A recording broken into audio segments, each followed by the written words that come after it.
The Kaylee Gonçalves Foundation, DBA Murder Has a Name, co-founder Kristi Gonçalves and executive director Tracie Brocco are here today to talk about this new foundation created in Kaylee's honor.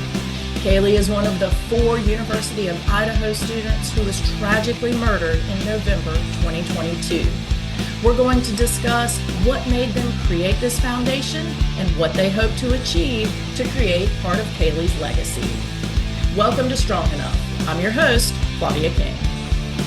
Kristi and Tracie, I am so honored and humbled to have you both here with me today to talk about the Kaylee Gonçalves Foundation, DBA Murder Has a Name. How are you both doing today? Good. Thank you for having us on. Yes, thank you. Absolutely. So, Kristi, I want to start with you. You have been through a really difficult time over the last few years, but you have decided to go in a direction that a lot of people don't. And you have decided to dig in and start a foundation. And you kind of went in a different direction with your foundation because we are really focused on technology and DNA. I would love to hear what led you to do this. Well, what led me to do this is sitting right next to us here, Tracie Brocco. I had the desire, early on, thinking one day it would be nice to do a foundation. And, we kind of had looked around at it, probably, I don't know, maybe a year or so after losing Kaylee. And it was just like a mountain to climb to do a foundation. I'm like, oh gosh, this is just huge. And I am not about to climb a mountain right now. I'm already climbing Mount Everest, and I was just like, probably not good. And I met Tracie through our Gonçalves family page early on. She started reaching out to me, and she just spoke to my heart, like in a different way, that a lot of people do. And I finally just reached out to her, and we became friends very, very quickly. And then there was no more writing letters. It was I'm sorry. We changed phone numbers. We started texting. We started talking. And so, she was, when we were going to court, and this motion and the sentencing and the plea deal and all that, she was there through all that, and then at the same time as the plea or the sentencing, a week later, our youngest daughter was going off to college, and she was in 10th grade when this happened.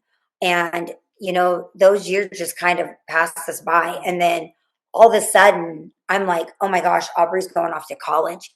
And the others went to U of I, which is like 2 hours away. So it was just kind of like, bye, see you guys next weekend. She's going to Texas, like deep Texas. And all of a sudden, it hit me all at once. For one, we were supposed to have a trial. It ended in a plea deal. It just ended all abruptly, everything. And Aubrey's going off to college. And I'm like, and I'm talking to Tracie all the time. And I'm like, I don't know what I'm going to do. For one, she's the baby of 5. She's going all the way to Texas. I just have all these unknowns. We had planned to go to trial. We had planned to go move down to Boise for 3 months. We had a house rented already. And all this was just like, boom, and I'm like, what just happened to the last couple of years? I totally just missed Aubrey's high school years. And I said, I'm going to spiral. I said, I'm going to lose it. I just know I'm going to lose it. And she's like, no, we're going to start a foundation. And then I think Tracie should take it from here. I think she should too.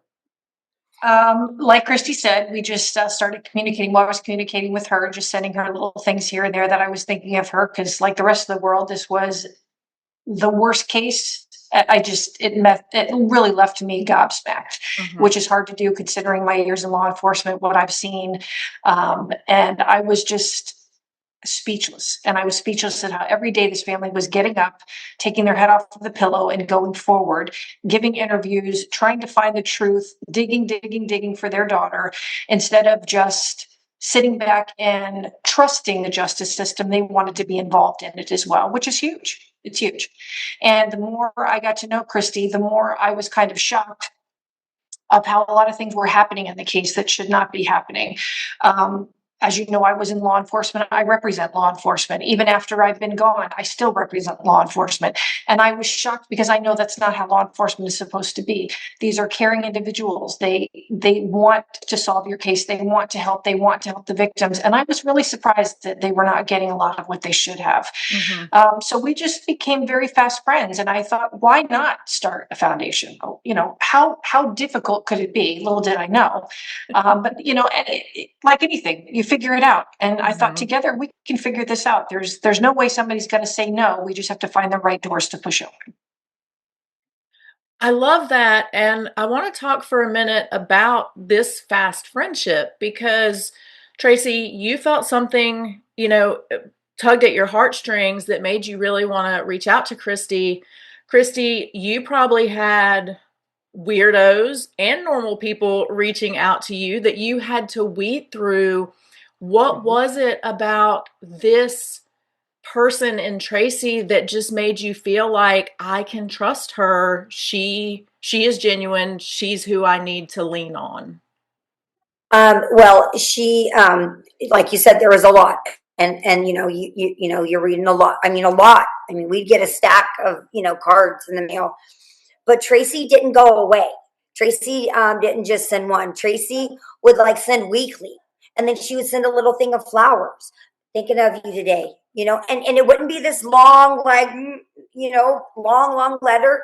It was just like, you're in my heart today. I'm thinking of you today. And she knew from afar that before we started talking about that, say the arraignment was coming up or something, and I would come home and there would be flowers on. She was just aware of what was happening in the case very, very early on, as it was public. And then we'd come home and there'd be flowers on the porch and and a card, and it would be from her saying, thought of you today. I hope things went well. So it was just that. And she has a very distinct writing, so I'd always recognize her writing. And she would always do the 3D cards, the coolest card, that they, you open it up and and you're just like, oh, and yeah, and I'm like, you just got a sense after a while that this person is really invested in this, maybe it's the case, our family, truly she cares. I mean, for someone to, for me to take the time just to mail a bill, it takes me 2 weeks to get it out to the mailbox. So, and I'm like, she's taking the time to address this, to mail this, to get this card, to go, she really cares. She really cares. And, yeah, I reached out to her on the Facebook page because I knew who she was on the Facebook page, and did a private message, a DM, a PM, whatever you call it, and said, "Here's my number," and we, I think we texted maybe a couple times, and then I was like, "Can I call you?" And she was just like, "Sure." And I think our first call was like a 3-4 hour phone call. Wow. And this was way before the foundation. I mean, this was when we were knee deep up into court. I think we were around the venue change, when it went from Latah to Ada County, and I don't have a lot of friends. I don't. I have my family, and I always looked at it like friends are kind of a pain in the ass. I have friends, and I love my low maintenance friends. I love my low maintenance friends that, are like, it's my birthday on Tuesday. And I'm just like, I'm just exhausted by high maintenance friends. And so many friends are high maintenance. And I do have my family, and, my husband is my best friend, and I do have my children. And I'm like, I don't need friends. I have friends. I work for the school district, and, there's 40 teachers in the building, and I consider every single one of them my friend, hi, good morning, hugs. And oh my God, what's going on today? So it's not like I don't. And we text each other and stuff, but you don't, I don't know. Like I said, high maintenance friends are just like a pain in the butt for me. I'm like, I'm busy. I'm a mom, I do my weekends with Steve. Last thing I want to do is go hang out with my friends every weekend. once a year, twice a year, sure, but not every weekend. My sister has a lot of friends and she's with her friends all the time, like all the time, all the time. And she has a fun life, but she invites me and I'm always like, oh my gosh, no, no, no, like, no. So, that relationship it was just perfect. She lived in North Carolina, so she couldn't come knocking on my door. And I don't fly, so I'm not Theoretically. gonna fly and knock on her door. Yeah. He doesn't fly. And I'm like, this is the perfect friend for me, and we just really worked out. We both cuss like sailors and FDF F F F F F F, and all, so I'm like, I like this lady, and so really just started there. And I mean, she helped me write my impact statement. I'm like, my mind at that time, I mean, I literally was just like, I don't even know what I want to say to this POS. I'm like, I'm like, I was debating whether I even did, just because my mind was just, as you know, with grief and trauma, your brain kind of, I don't know if it's mush.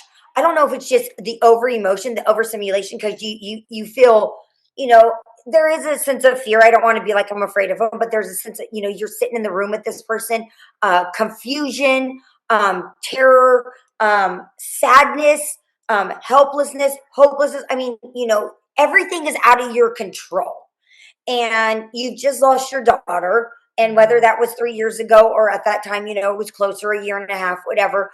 And in the most horrific way, I'm not trying to take anything away from somebody who lost their child in a car accident or a drowning. It's a life lost. You know what I'm saying? But when somebody intentionally goes in and stabs your child to death in their bed, in their home, it's just different. And I can't say how it's different because I've never had a child drown. So I'm not trying to take away from that at all. But to have somebody intentionally take your child's life, I don't know if my brain functions completely correct still at this time. I mean, honestly, like full on how it did before. I'm not saying I'm like, I'm not a zombie by any means, like it, but sometimes, I mean, I definitely feel like I'm not quite as quick as I used to be, or and I just feel like I kind of have like a little bit of trauma brain, a little bit of grief brain, like still that's kind of like cloudiness that kind of hangs on. I forget things, a lot, and it may just be because I'm getting older. But no. Yeah, so I couldn't even wrap my head around this impact statement, and I'm like, I felt at that point she knew me. She knew what I wanted to say, but for me, sometimes getting the words out are very hard. And she wrote some things up, and she at least got me a good. And I'm like, all right, here we go. And I'm like, can I really get up and read this impact statement that Tracie Brocco completely wrote? So no, I had to, I had to put some of my own work into it, and that's what I did. And I mean, I just am forever grateful to her for everything, and every day, her and her family just, I mean, I believe 100% that it was divine intervention. I do believe that God created this out of all the people. And I mean, and I've told her there was one other lady that I used to talk to, but I haven't even talked to her anymore. I'm like, I don't do this. I don't give out my phone number. I don't talk to people that, I try to talk to them on Facebook and say, thank you for your card. Thank you for your gifts and stuff like that. But I don't do this. People don't have my phone number. And I mean, I wasn't trying to be like, you're really special. I was just trying to be like, you mean something to me, like I feel something with you.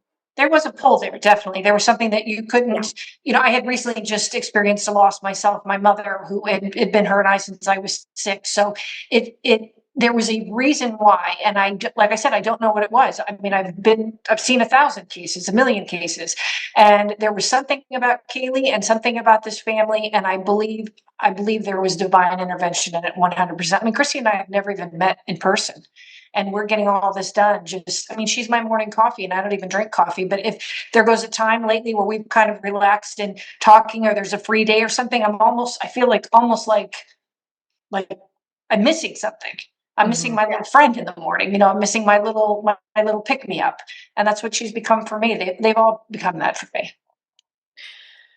Kristi, how That's does my that story. feel to you that you're giving to Tracie just as much as Tracie is giving to you? I think it's an absolutely, and I don't want to sound corny or anything, but I think it is a beautiful thing. And that's why, I do believe so heavily that God gave Tracie to me. God did do this because I had a struggle with God after losing Kaylee. I mean, I was angry. I didn't believe anymore. I was like, you don't exist. And here I am talking to somebody saying, you don't even exist. Just leave me alone. Just get out of my life. And then I'm sitting there saying, well, why are you still talking to him if he doesn't exist? Why are you sitting there saying, why did you let this happen? There is no God. And then I sit there and said, well, you're sitting there saying that, who are you talking to? Or I'd have these conversations with him, just, you would have never let this happen if you loved us and if you were real. I did for a long time, long time. And, somewhere along the line, I just thought, you know what? Let's turn this around. Let's talk to God. Let's talk to God. Let's apologize to him. Let's say, I'm sorry, God. I've been wrong. I know I'm wrong. I know that's evil getting in.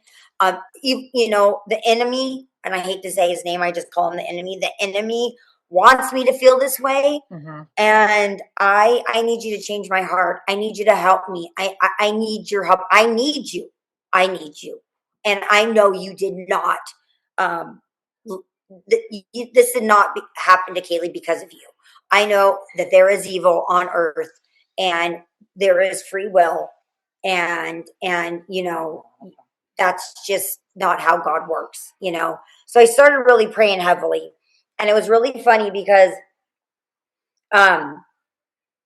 it was the thought of the foundation early on, and we had been approached about opening a foundation with this lady wrote me a letter, and I said, I prayed about it, and I said, if this is to happen, God, like, because I really didn't know, I said, please open those doors, push me through those doors, take my hand and lead me through these doors.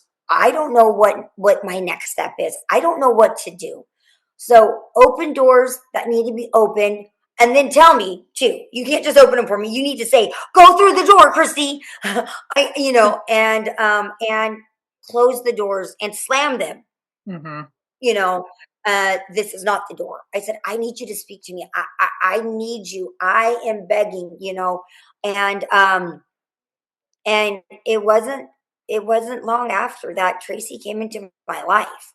And it it fit. I mean, it just all, and I pray about this foundation all the time. And, because, I'm just a mom. I'm just a mom. I have worked in the school district for many years, and I just always did it for many years. I just volunteered at my kids' school, their elementary schools, their junior high schools.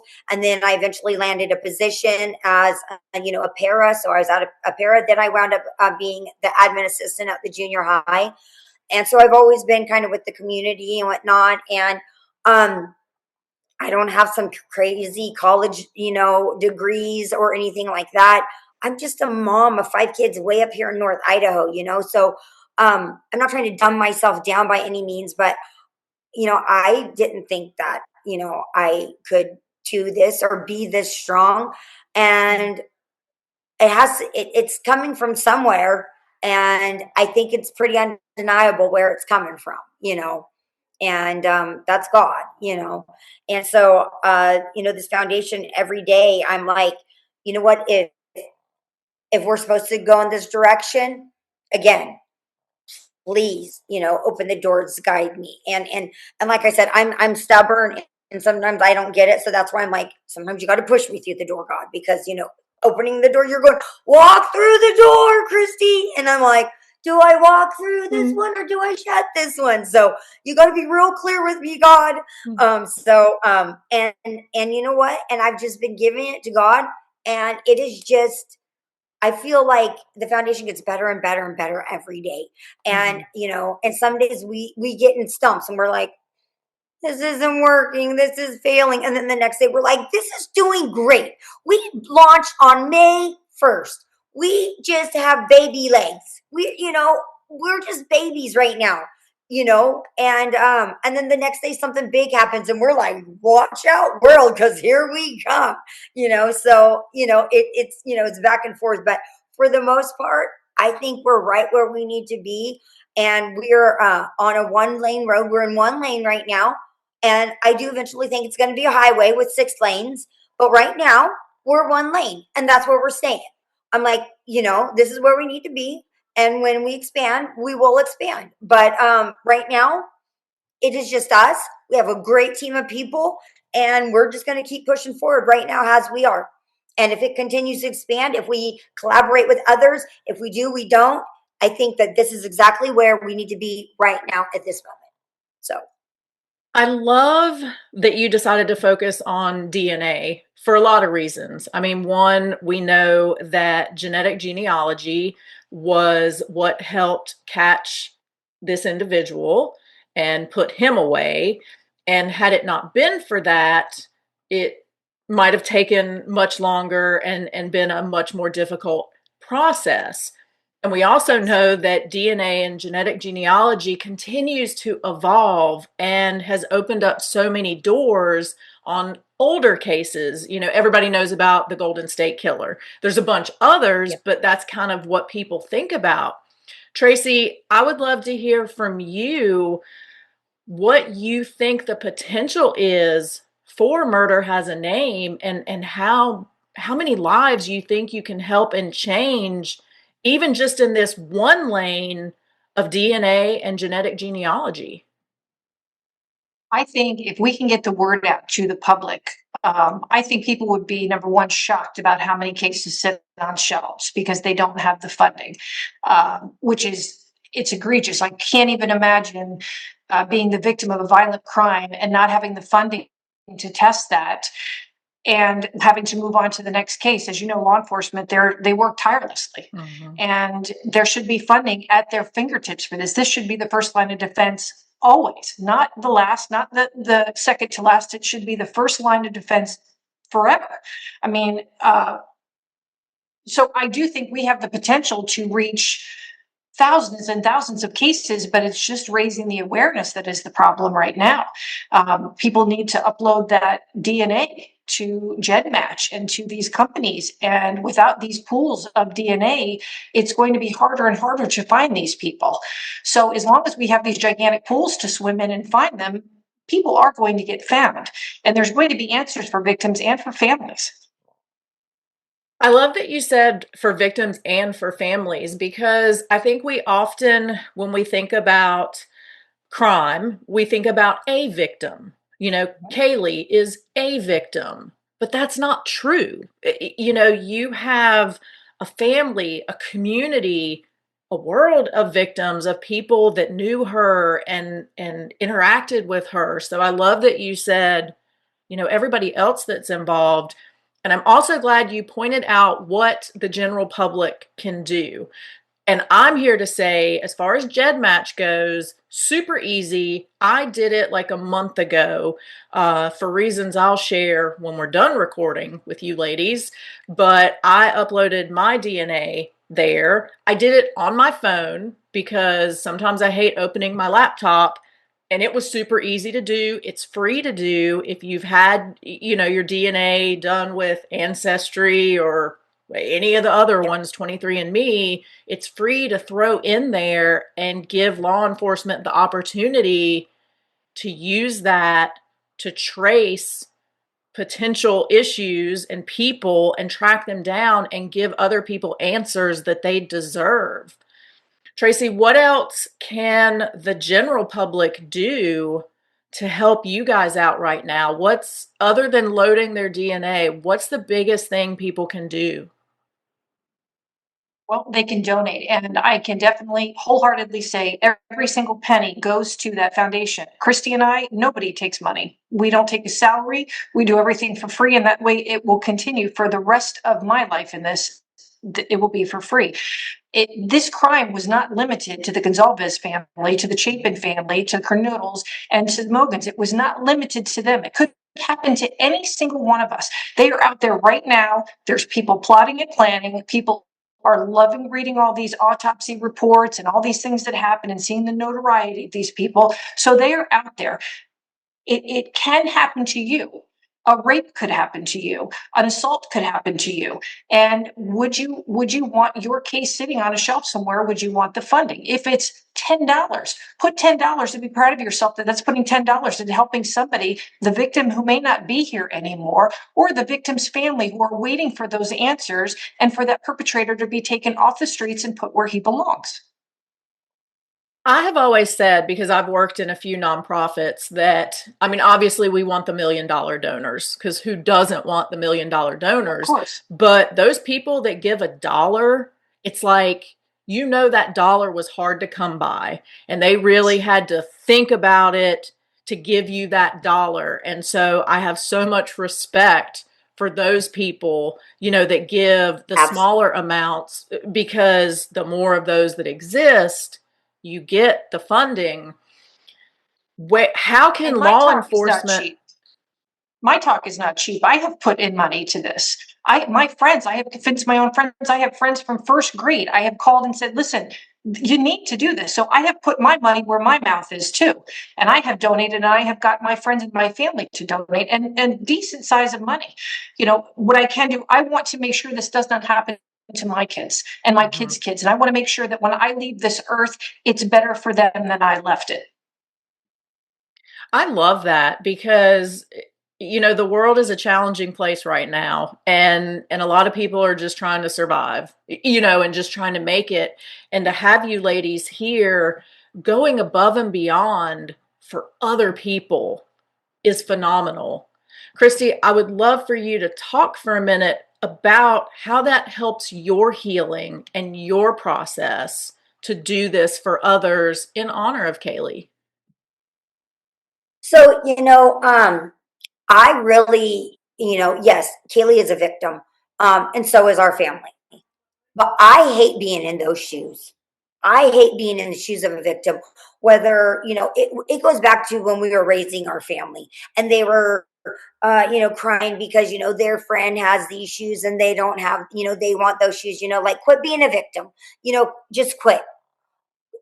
And working in the school district, there are some kids that just have that victim mentality, and they're a victim for every little thing. Everything is, none of it's their fault. It's all because what somebody else did to them, and this and this and this and this. So I've seen that, and it's just like, it's got to be miserable just to completely, and some people want to victimize themselves. And I mean, I hate that behavior. I've always not liked that behavior. We've always taught our kids, don't be a victim. Quit crying about it. Put your shoes on that you got and go. So being in those shoes of the victim, when all of a sudden we're like, we're victims, we don't like this. I don't want to be a victim, like, I don't know, that's a sad place to be, right? That's a sad place to be, and it is sad what happened to us, and we are victims. I don't want that mentality, though. I could be a victim without having the victim mentality. And you know starting this foundation for me has totally has changed everything since we started it. Actually pulled the trigger on it May 1st and said, okay, we're launching it tomorrow, we are announcing it tomorrow, we are going forward. There's just no turning back. I have felt better than I have ever felt since losing Kaylee. I feel like there's a purpose, and I feel that purpose is to do this, and it's weird. It is on behalf of Kaylee, but it's also on behalf of my family. Like, my whole family, like to look what mom is doing, and she's doing it, it is in Kaylee's name. It's in Kaylee's legacy. It's in her honor. And, I feel like I'm turning the tables for the first has happened, and really saying, doing something other than just laying in bed, not taking a shower every day, just moseying around the house, being like, this is my life, kind of like Eeyore, like literally, Mm-hmm. just sending a text here and there and this and that. And now every morning I'm like, I got to get up. I've got Zoom meetings. I got to take a shower, and it puts me back in that headspace of life is still going. You're going to carry on. And there are days where I'm like, I wish I could cancel every one of my Zooms today. We have 3, we have 4, we have 2, we have 1. But I'm like, nope, let's do it. And after every Zoom, I'm always like, that felt so good. That was so good. That just felt like, it's almost like therapy. It's like therapeutic to be able to sit here and talk about this. And I am so excited about this foundation. I have super high hopes for this, for what we want to do, and I'm just excited. I'm so excited about raising money and getting to where we need to be able to work on that, not work on, to be able to pay for that first case. And we are not involved in solving these cases by any means. That's law enforcement, and that is the labs that are doing the testing. We are just a small portion. But just to be a little piece of giving a family some peace of mind. We didn't have it for 7 weeks, and that is no way to live. Absolutely no way to live your life. It is practically unlivable. Now, 7 weeks was long enough. I'm sure at some point, maybe, I don't know, because I didn't do any more than 7 weeks. It starts just to get easier and you just accept it. But I was not at that point. I was at that point where I was literally like, I cannot live like this. I can't live. I can't live. I don't know what that means.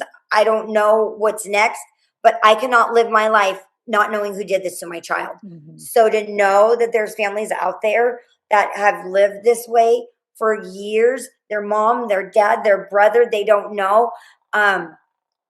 And to be able to be a little piece of that, because we paid for a portion of the DNA or for all of the DNA to be tested, and they got the answer that says Joe Blow is the perpetrator in your case, and just have a name and then a face. And then all the fun court stuff starts. But hey, that person's been caught. And DNA does not lie. Right. It does not lie. People cannot go get DNA from GEDmatch and plant it at a scene. They do not have this big, huge. I mean, it would have to be the biggest area ever, where they actually have your little spittoon of spit, where they take that actual spit, and that's even not even spit anymore, and plant it at a scene and say you're busted. I mean, it's all computerized. It's it's in a database. They can't take something out of a computer and go smear it at a crime scene. So people thinking, I'm not uploading to GEDmatch. I'm not giving the government my DNA, this and that, so they can go plant it somewhere. That's not the way that it works. You know what I'm saying? It's just not. It's not like a live DNA sample. It's not a blood drop that they have of yours. It's not plantable. They can't go plant that at a crime scene, And I think there's a lot of misnomers with it.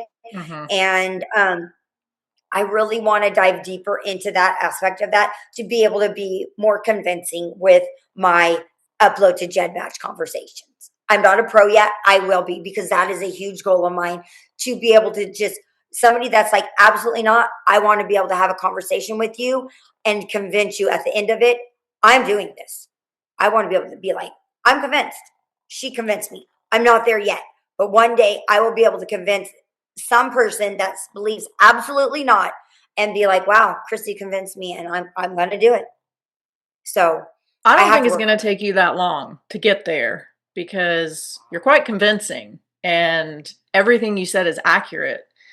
It is frustrating because I hear that same argument, oh, I don't want the government to have this, that, and the other. I mean, the government has everything already of ours anyway. So it's fine. Yeah. It's fine. Yeah. Tracie, where do you see this going? What is your 6-lane highway for Murder Has a Name? I think we have a fantastic board, and we had a great phone call prior to this that I'm hoping leads to other avenues as well. Again, it seems to fall in our lap sometimes. It's with hard work, but it seems to fall in our lap. And I think that this could go into a full-blown highway if we let it. And I would love for the world to be a part of that. I would love for people to look at the foundation and not just look at it as a foundation, but look at it as a foundation that they participated in. To know that when we find these names through these DNA companies and these hardworking law enforcement officers, that they can say, my money went to that. How great is that? Look at the smile on that mother's face. To circle back to what Kristi said about, some of these people having to accept that maybe their victims or loved ones, perpetrator may not be found. That is inexcusable. There's no reason why you should have to accept that. We have the tools. We need to pay for those tools for law enforcement to be able to use them. There's no reason why we have to accept that. None whatsoever. And that's what I want to change people thinking, like, well, will they ever be found? I want you to think they will be found. They will 100% be found. And I want these perpetrators to know you will be found. It's not going to take 9 and 10 years. It's going to take a matter of time, a short matter of time. And every year that we're in business, I want that time to be shorter and shorter and shorter. Do you have your first case picked out yet that you want to support? You don't have to say what it is. We have not. Yeah, we have not opened up the application process yet. We figured we really needed to work very hard on that to kind of get specifics on what these DNA companies need. Each DNA company may need a different thing. So we need to basically fundraise at this point, because even if we were to raise $10,000, that $10,000 could be one case. And we have to go back to the drawing board again. I want to be able to say, oh, okay, boom, we have the first one. Let's do that. The second one, let's work on that. Let's keep them going. So when we do that application phase for the first month and we shut it down for the other 11 to fund, we know we have enough money to help those in the first queue. Where people are not waiting, where they're not getting their hopes up and excited and having to wait. And it's going to be first come, first serve. We are not involved in picking. We're not involved in choosing. Everybody is equally the same. If you're a victim, we're the people you need to be with. That's it. I don't care about anything that would happen or who you are or anything about you. If you're a victim, that's all we need to know. That's enough. Have you already had, I know you said, go ahead. I do want to add that different cases will be different amounts of money. Like in our case, Othram did ours, and they said ours was an extremely easy. They said there, and people say, oh, it's touch, and there was just this little. They said it was actually a huge sample of DNA, single source male DNA on this, besides my daughter's blood and Maddie's blood. So single source male DNA on one item. So they're testing one item. Our very first case could be like, we have 6 items. And all 6 items might be, so we're not just doing IgG. Some are going to be like MVAC. Some are going to be hair. And now we have one on board that can do a hair with no follicle. So if this comes through and they're like, here it is, but there's 6 items that we need tested, theoretically to get to where we need to be. Obviously 6 items to test in possibly different ways. And if we're dealing with degraded DNA as well. So if that first case comes through, it could break our bank. And if it does, it does. We go back down to 0. We go back down to 0. If it's easy like ours, we could probably do a couple right now, but we don't know what's coming down that loop. So we need to plan. A single source and a very good DNA sample, fresh DNA sample. They were like, bam, easy peasy, $9,000. But you have several. It's degraded. They've got to amplify it. They got to multiply it. They got to put it in they got to add this. They got to impact, it's a different process. So different cases can potentially be $50,000, $60,000. Mm-hmm. So we can't just turn away and say, sorry, yours is too expensive. That's why they've been on the shelf all the time, this whole time in the first place. Right. So yeah, And Tracie, will you talk for a minute about why this funding is needed? And what I mean by that is, I feel like there's probably a good portion of the public who thinks, well, the police should pay for this. Like, why don't they have the money? Will you talk a little bit about that to explain why that's not the case? Well, just like we all know that not all funds are available. Sometimes you have to go to legislation and fight for them, and they need to be allocated to all different things. So, first, I think teachers and I think law enforcement, they need to be first on the front line to get money for these things. Of course, I would love to say the police department can do that, but the hard, cold fact is they can't unless funding is there. So we are trying to fill those pockets for them, to give them another avenue to go down. Unfortunately, funding is not always there for them. So we're not in the legislative phase of it. One of her children is, which she's done fantastic with doing legislative work. But right now we're just trying to get those funds for them when they run out. Unfortunately, I think the government should give them an extended amount, just a flow of money, because we are stewards of each other. We need to take care of each other. And I shouldn't have to rely on the public to give me money to find out who my perpetrator is. But unfortunately, that's just the way things are these days.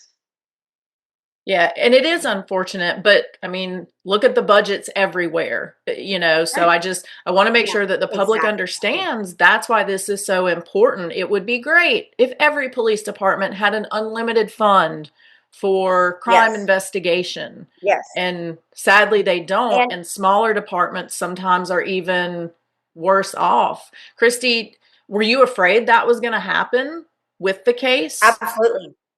I was terrified. I didn't know that it was going to be a money issue. I just, after about 3 or 4 weeks, I was in full panic mode. It took me a while because I think just shock, Mm-hmm. just being in absolute shock. I think it took me a while to kind of catch up that we were hunting a killer, and we were talking to law enforcement daily, saying anything, and of course they were saying no, no, no, no, no, no, no, no, no. And then at one time we heard somebody told us they have the sheath of the knife, and we were like, they do, and we were like, oh my gosh, what is So we asked them, is this true? And then they said, how do you know that? And we're like, I mean, we had hundreds of emails a day, hundreds of Mm-hmm. messages a day. I mean, I honest to God don't even remember who told us this. It just, and I don't know if it came from Olivia to us or from me to them, or it came to Steve. I don't even remember how that. I honestly don't. But we were like, what? There's a sheath, and they said, how do you guys know that, or who told you that? And we were like, I don't know. We just heard that there was a sheath, and they're like, yeah, we can't deny that, but we can't confirm that either. So we were like, what does that mean? Is there? And then that was pretty early on. That was, Mm-hmm. And so we were like, if there is a sheath, hopefully they're going to get some DNA on this sheath. So like after a couple of weeks and nothing, I was like, I think we're done. I think I don't think we have anything. So just the thought of not having anything, and plus they were being very closed Mm-hmm. mouthed and not telling us anything. I was terrified. I was literally like, and they were saying it was targeted. And we knew just because the coroner had told Mm-hmm. us that Maddie and Kaylee were killed first, and they were in the third floor. All Mm-hmm. that's up there is Maddie and Kaylee's room and a bathroom. So there was no reason to go upstairs unless if you were just wanting to go in and kill some people, you would have just started opening bedroom doors. Right. So we knew Maddie or Kaylee were targeted. So they said, and they were in the same room, so you couldn't say which one. Mm-hmm. They were both in Maddie's room. So, we have 5 kids. Kaylee was the middle of 5. We had 2 that were still living at home. We had a grandbaby. One of our younger daughters, she was very, very young, and she had she had a daughter. We had Phoebe in the house, and I was like, what if this person was after Kaylee? But what if it's more than Kaylee? What if that was just the beginning? Maybe it's our family. Maybe it's actually Autumn or Aubrey. And they started with, so you're just like scared. I mean, I just remember the vibe in the house being so scary. I remember my sister coming over, and we live out on property, and we have a lot of light bulbs burnt out. My sister comes over. She asks a lady that's over at our house one day. She was actually our vice principal at the school. She was coming over talking to me, and she comes over to her, and she's just like, "Do you have a ladder?" And she's just like, "Yeah." I'm sitting there thinking, I just remember being like, "What?" She's like, "Can we borrow your ladder?" She's like, "Yeah, I'll have my husband bring like a big ladder." And she's like, "Yeah." And I'm like, "What are you doing?" And she's just like, "You have some burnt out light bulbs, and I'm replacing them." Next thing I know, my friend Laura brings over her big ladder. Her husband brings over this big, super tall ladder. And I'm like looking out there. My sister has a box light bulb. She's like replacing like all her light bulbs. And I'm like, "What are you doing?" She's just like, "These light bulbs are burned out. Do you understand that is not safe?" And this and that, she's and I'm like, "Oh my gosh. Okay." So, I just think that, it was just terrifying. It was just terrifying, and I didn't think they had anything. And when we got that call that night, it was 10:38. It was the night before the girls' celebration of life. We had a combined celebration of life for Maddie and Kaylee on December 30th. And on December 29th, I got a call at 10:38 p.m. from my attorney and said, "Kristi, they've made an arrest." And I mean, I was like, "What? What do you mean? What?" To out of state, he said he's in Pennsylvania, this and that, and da da da da da. But the weird thing is, earlier that evening, Chief Fry did a press release. And he kind of had this like smirk on his face when he's talking. He's just giving an update, which was nothing. There were always nothing updates, Right. And he always kind of did have that little smirk on his face. And sometimes I'd be like, "Why do you have this?" Like, I just want to like slap that little smirk. Like, I don't know why you always have this. My friend Erin texts me, and she says, "Kristi, what's going on? And I'm like, "I don't know." And she's like, "What's up? Like, did you just watch the press release?" I'm like, "Of course, And she's like, "What's up with the smirk on Chief Fry's face?" I'm like, "I don't know. He's always got that smirky little smirk." But yeah, I did notice it tonight, like being a little bit like more, And she said, "Kristi, I think something's up." And she goes, "I think she literally did. She said, I think they got somebody." And I said, I I wish, I hope, but I doubt it. I said, he's all, she goes, "No, there was something different about Chief Fry tonight." And she's Wow. Army. She was in the Army. So she comes, and an amazing woman, but, very in tune and stuff like that. And I'm like, "I don't know, Erin, hopefully." She goes, "No, I think something's up." And she did. She did. She read off of, and obviously he had to be bursting at the seams when he did that press release, knowing his officers were back in Pennsylvania, staking out the house, getting ready to arrest this guy. So he did know, Yes. So he did. And she's just like, "I think something's up." And I'm like, "I hope so, but I doubt it." I'm like, if they, whatever. And I always think back, I'm like, "Erin, I'll never forget. You literally texted me and said something's up, but just getting that call, there's nothing like that, nothing like that. And saying, "No, we've this is the person." Like, there's no mistake. There's no mistake. So that was Tracie, nice. where can people find you guys? So if they want to learn more, if they want to learn more about Kaylee's story, if they want to learn more about how they can support you guys at Murder Has a Name, where can they find you? You can go to murderhasaname.com. We have a fantastic web designer, Celine Charlebois, who is, I mean, that webpage is fantastic, very It easy to is. navigate. There's a donate button. There's an entire page dedicated to Kaylee and who she is, who we see her as, and what her mission is, what will be remembered in her name forever. And I just, I hope the public will realize, let's all be proactive instead of reactive. Let's not go crazy when something happens. Let's do it before it happens. Kristi, I want to give you the last word here to say whatever you would like about your foundation, your family. The floor is yours. This foundation, I think it is really going to, people are going to know about this foundation. It's going to take us a while to get this to grow, but we are aligning ourselves with the right people, such as yourself. Your platform is helping spread this word, and the knowledge of what we are doing. And hopefully, one day we are just doing case after case after case and getting these people off the street and getting a family answers. What is better than that? What is better than that? How awesome would it be to get a case, pay for it, get an answer, and then be like, guess what, guys? This also solved this one, this one, this one, and this one. Because, he's been a little traveling murderer. He murdered in this state, this state, this state, and this state.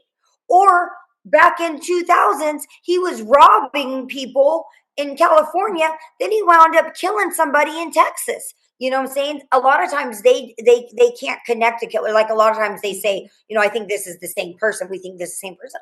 They don't always connect it, and they do. And with IgG, being able to use IgG now and grow these trees with GEDmatch, in this. And there's also DNA Justice. Don't quote me on that, but I think that they are one as well. But I know GEDmatch is one of the biggest in the United States to upload to for free. And they do also offer some really cool little genealogy tools for free. There's 3 different ones where you could do deeper dives into your heritage, which, it's not just for nothing. Like, people really are into their heritage. And I think that's great, and diving deeper. So they do allow you for free, and they do offer tools to go deep, deep, deep. And, I think they have some monthly subscriptions or something, but for free, because free talks, Yes. for free, they do off, when you do that upload, they do offer certain genealogy tools that you can, invest into for your diving deeper. So it's great, upload your DNA. These trees, we're getting these trees bigger and bigger and bigger. They're populating. And these cold case crimes that are underfunded because they're so backlogged with what's happening now, let alone being able to actually hit the actual backlog. It's, it's price. I mean, it's priceless. Honestly, getting the name of the perpetrator, who is a murderer, who is a raper, who is this, violent offender, is priceless. And it's only gonna help our community. Because for the most part, a lot of times they don't just strike once. They get away with it, and after so long, they strike again. Or their crimes they just start getting worse. I'm not saying everyone, but their crime just continues. They just start, and then they go on a spree. So you know what? The sooner we can get them off the street, the potential to save lives, because it's very likely that person is going to commit a crime again. Not always. I'm Absolutely. not saying always. So I'm not going to, just say it always happens, but it is very likely that if they kill once, they will potentially do it again. So we could be saving lives, literally saving lives. Absolutely. So if you have $1, $10, $1,000,000, murderhasaname.com, hit the donate button. Kristi, Tracie, you ladies have been absolutely amazing today. I am so grateful to get to spend some time with you and to share your message. Murder Has a Name. You guys are going to be really busy coming up. I know it. Thank We're you ready. very much for having us. Yes. Thank you so much, Claudia. We really appreciate it.